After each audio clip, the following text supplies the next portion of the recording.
Welcome. Today we examine a serious controversy involving a major consulting firm and a government-commissioned healthcare report. The firm, Deloitte, has come under fire after its $1.6 million Health Human Resources report for the Newfoundland and Labrador government was found to contain what appeared to be fabricated academic citations, potentially the result of AI-assisted writing. The implications raise urgent questions about reliability, AI use in public sector consulting, and institutional trust. What is the report, and what went wrong? The report in question is a 526-page Health Human Resources Plan, commissioned by the Newfoundland and Labrador Department of Health and Community Services and published in May 2025. Its purpose was to guide policymaking in response to critical staff shortages in the province's healthcare system, addressing issues such as staffing retention incentives, virtual care, and the ongoing impact of the COVID-19 pandemic on health workers. However, an independent investigation has revealed serious flaws in its academic underpinnings. At least 4 of the report's citations reference research papers that do not exist. In other instances, real scholars were credited with papers they did not write, sometimes with co-authors they never collaborated with. In short, the citations meant to support cost analysis and workforce planning rationales appear fabricated. Such errors entirely undermine the credibility of those supporting arguments. Given the nature of the faults, non-existent papers, misattributed authorship, spurious collaborative groupings, many experts believe these were not accidental, but typical hallucinations associated with generative AI usage. Deloitte's response and context. In response to the uproar, Deloitte Canada issued a statement acknowledging that some citations were incorrect.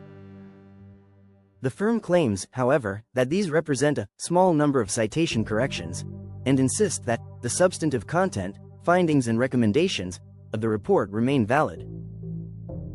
Deloitte also stated that, contrary to what some critics argue, artificial intelligence was not used to write the entire report, only selectively, to support certain research citations. This is not the first time Deloitte has faced such scrutiny. Just last month the firm partially refunded a fee to another government, this time in Australia, after a prior report was found to contain AI-generated errors, including references to non-existent academic research. Fallout, trust, politics, and calls for regulation. The revelations have stirred political and public concern. The provincial opposition party, Newfoundland and Labrador New Democratic Party, NLPD, called on the government to adopt strict regulations governing the use of AI in public sector reports. The party's leader argued that relying on AI-generated content undermines confidence in government's ability to meaningfully consult with frontline professionals and produce trustworthy policy documents. From a governance standpoint, many see this as more than a misstep. It is a crisis of credibility. A document intended to guide critical staffing decisions in a fragile healthcare system now risks being viewed as unreliable, precisely when trustworthy analysis is most needed. Moreover, the case highlights broader systemic risks tied to AI-assisted consulting. If major firms increasingly rely on generative tools without rigorous validation, the integrity of evidence-based policymaking could be jeopardized. What this means more broadly, lessons and risks. On AI in professional work, the case underscores how generative AI can produce convincing but fabricated content.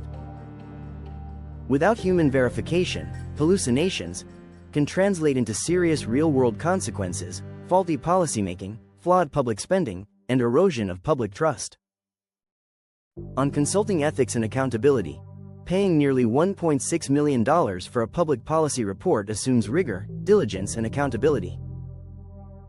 When corners are cut, whether for speed, cost, or convenience, the contract's value collapses, and the client, taxpayers, government, citizens, bear the risk. On regulation and oversight, as AI tools become more integrated into consulting and public sector work, there is a growing need for explicit regulation around their usage, especially in sensitive, high-impact domains like healthcare, education, and social policy.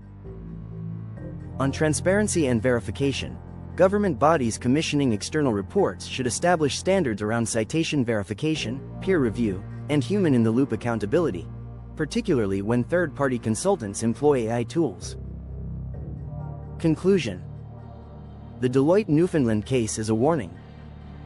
Even the most resource-rich consultants, trusted with shaping government policy and public investment, are vulnerable to the pitfalls of generative AI, when insufficient checks meet powerful automated tools.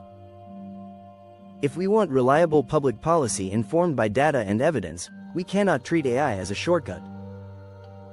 We must demand transparency, verification, and accountability, especially when public trust and public funding are at stake. Thank you for watching. If you found this useful, consider liking, commenting, and subscribing, and let me know in the comments what you think should be done to regulate AI in public sector consulting.